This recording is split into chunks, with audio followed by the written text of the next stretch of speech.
placé par garde dans une cellule. Nous trouvons que le geste que Claude Gueux a eu est disproportionné. Cet homme qui vous avez devant vous n'est pas un citoyen. Au contraire, c'est un criminel. C'est un homme qui tue sans raison. Certes, Claude Gueux a cambriolé pour nourrir sa famille, mais ce qui est inadmissible, c'est tuer pour avoir son copain dans la cellule. Merci. La parole est à l'avocat Monsieur Claude Gueux.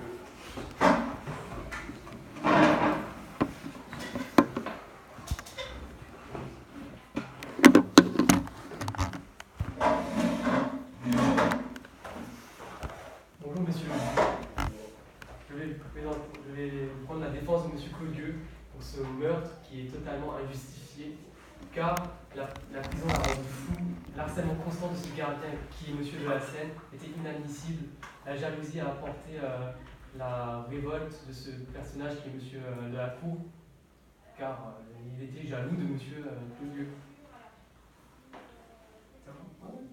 Mesdames et messieurs, nous sommes là ce jour pour décider du destin de cet homme, Claude Gueux. Mesdames et messieurs les jurés, le juge, ainsi que tous les témoins et le public. Nous sommes là pour démontrer ce qui est juste. Claude Gueux, ici présent, a commis l'irréparable, certes, mais pourquoi? Telle est la question. Claude Gueux est né dans la pauvreté, dans la violence, dans l'ignorance et n'a pas le droit à l'éducation. Mais la question n'est pas là. Pourquoi Claude Gueux a-t-il commis cela? Il a été provoqué jour après jour pendant des semaines et des mois. Claude Gueux a été envoyé en prison pour avoir volé. Mais pourquoi a-t-il volé? Il a volé pour nourrir sa famille. Claude Gueux a volé pour sa famille. Il a volé pour... Claude Gueux est un héros. Il a été jeté en prison pour avoir nourri sa femme et son enfant. Puis on lui a enlevé son ami. Il a été provoqué pendant des mois.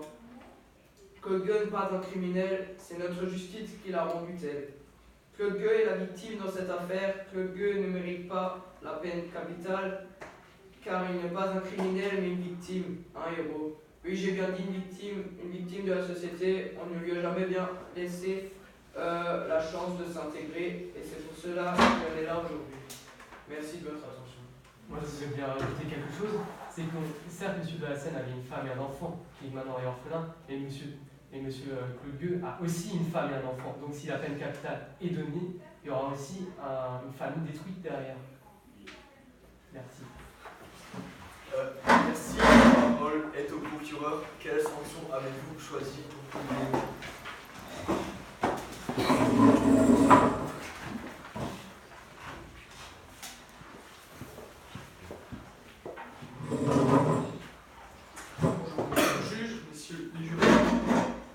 D'abord, je vais remonter dans le temps. Alors, incarcéré à plusieurs reprises pour des petits délits, pour finalement, en 1818, être condamné à 1 an de prison pour vol. Claude Gueux rentre en prison. En 1923, après avoir été condamné pour 5 ans, encore une fois pour vol, il participe à une révolte de détenus. En 1828, il essaie de tuer M. de la Selle avec son propre sabre.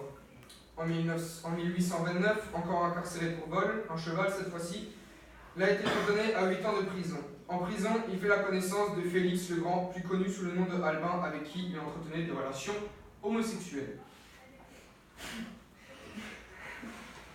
En 1831, après avoir tenté de s'évader à de multiples reprises, il assassine froidement M. de la Selle de 5 coups de hache, puis tente de se suicider. Claude Gueux, ici présent, est orgueilleux, manipulateur. La preuve, il affirme être illettré, mais il sait lire et se montre habile orateur. Claude Gueux, en conclusion, je dirais que Claude Gueux ne s'adaptera jamais à la société, comme le monde sous leur passé. Vous voyez la violence qui stagne au fond de son être. Il est un danger pour la société. En dehors ou en prison, il commet des crimes. Messieurs les jurés, c'est pour cela que je demande la peine capitale.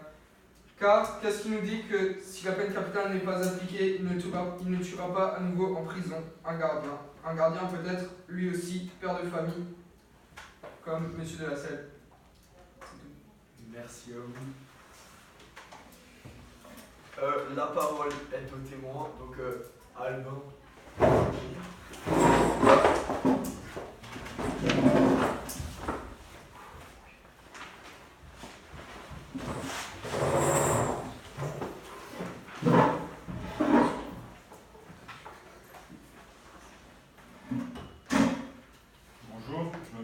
je suis Albin, l'un des meilleurs amis de Claude Gueux. Claude Gueux était un homme qui était brave, attentionné, gentil. Sa femme et ses enfants sont sa seule famille. Il n'a pas eu d'éducation. Je le connais très bien. Ce n'est pas de sa faute s'il a commis tous ces crimes. Sans parents, il ne pouvait que tomber dans la délinquance. Quand nous étions en prison, je lui donnais tous les jours la moitié de ma ration. Et un jour, un gardien jaloux de lui a décidé de nous séparer. Il a été exclu. Il portait trop de poids sur ses épaules. Il ne pouvait pas résister à l'envie de se venger. Je rappelle que si Claude Gueux a commis tous ces crimes, c'était pour nourrir sa famille. En conclusion, Claude Gueux est une bonne personne. Merci. Messieurs les avocats de l'accusation, vous pouvez poser des questions aux témoins, monsieur Albin.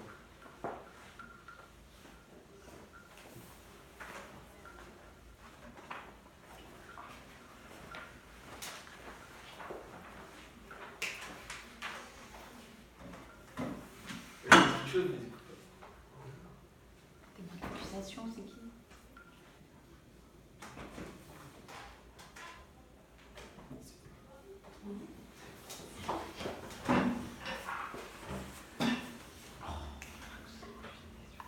Pose des questions là. Pourquoi vous dites qu'il est une bonne personne? Parce que je l'ai connu. Je l'ai très bien connu. Mais qui est-ce qui dit qu'il ne peut très bien pas, qu'il peut refaire un crime, même si vous dites qu'il est une bonne personne? Et qui dit qu'il en fera pas?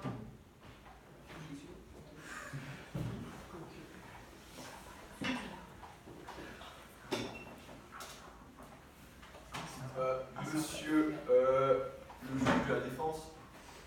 L'avocat de Maxime ici présent donne des accusations fausses parce que Claude Gueux n'est pas un criminel, il a juste été poussé à bout et c'est pour ça qu'il a tué. Et il a changé. Voilà. Merci.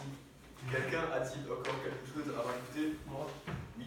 moi, je dis juste que c'est la folie qui a emmené à ce meurtre. Parce que c'était toujours la répétition de l'harcèlement constant a poussé à la folie et à l'acte réparable. Est-ce tout avez-vous encore quelque chose à rajouter? Messieurs les deux.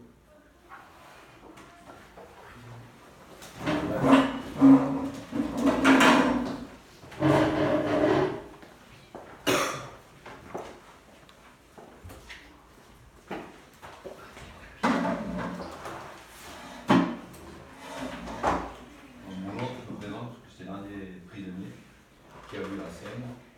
Alors, Claude Gueux est un pauvre ouvrier qui vit à Paris. Il a une fille et une maîtresse à nourrir. Un jour, Claude Gueux vola du pain dans une boulangerie pour nourrir sa famille. Et c'est comme ça qu'il a été amené en prison. En prison, il est agréable, gentil et généreux envers nous. Bonjour, je suis de même un prisonnier. Claude Gueux travaillait à l'atelier de menuiserie avec nous et plus tard il rencontrait Alba, un autre prisonnier de la même cellule que lui. Et un jour il nous raconta que Alba a été déplacée et ce jour-là, depuis Claude Gueux a prévenu de la scène qu'il allait se passer quelque chose de très grave pour monsieur de la Selle. Mais de la Selle, il faisait pas attention et il faisait pas attention. Puis un jour, Claude Gueux réunissait tous les prisonniers de l'atelier et disait qu'il allait tuer monsieur de la Selle, puis un autre détenu lui a proposé plusieurs haches qu'il prit. Une hache la plus petite et la plus tranchante. Certes, pour nous comprenons absolument cette action, car le comportement de monsieur de la Selle envers Claude Gueux était irrespectueux, comme l'harcèlement moral et physique envers Claude Gueux. Merci. Messieurs les jurés, levez-vous, nous allons libérer Élie. C'est qui?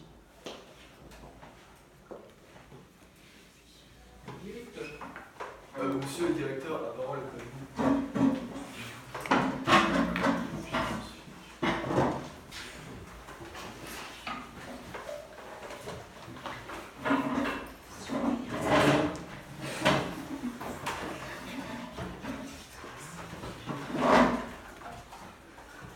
Bonjour. Claude est un misérable bandit qui a commis plusieurs crimes, qui a été élevé dans la misère.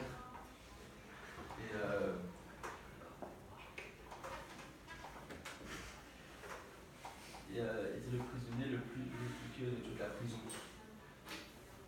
Claude a tué l'un de mes meilleurs gardes. Et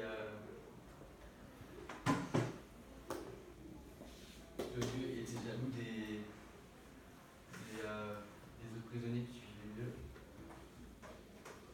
Voilà. Merci. La parole est au surveillant.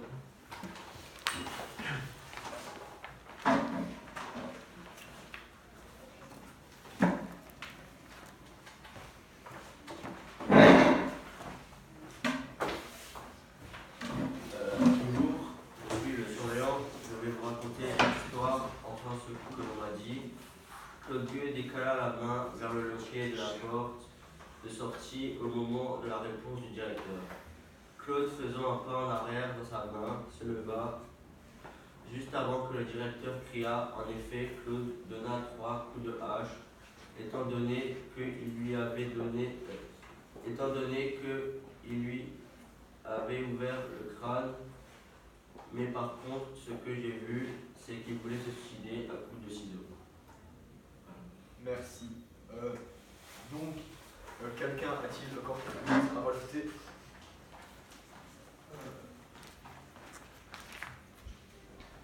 Ok, donc messieurs les jurés, levez-vous, nous allons délibérer.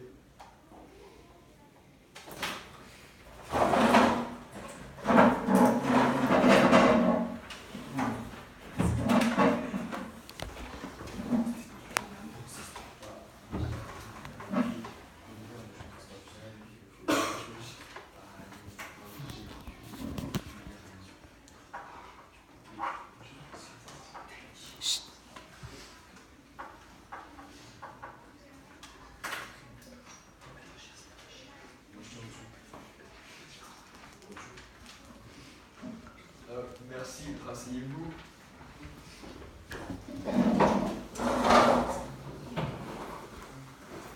Ce procès est maintenant terminé. Nous avons décidé que M. Claude Gueux, ici présent, devait être victime de la peine capitale.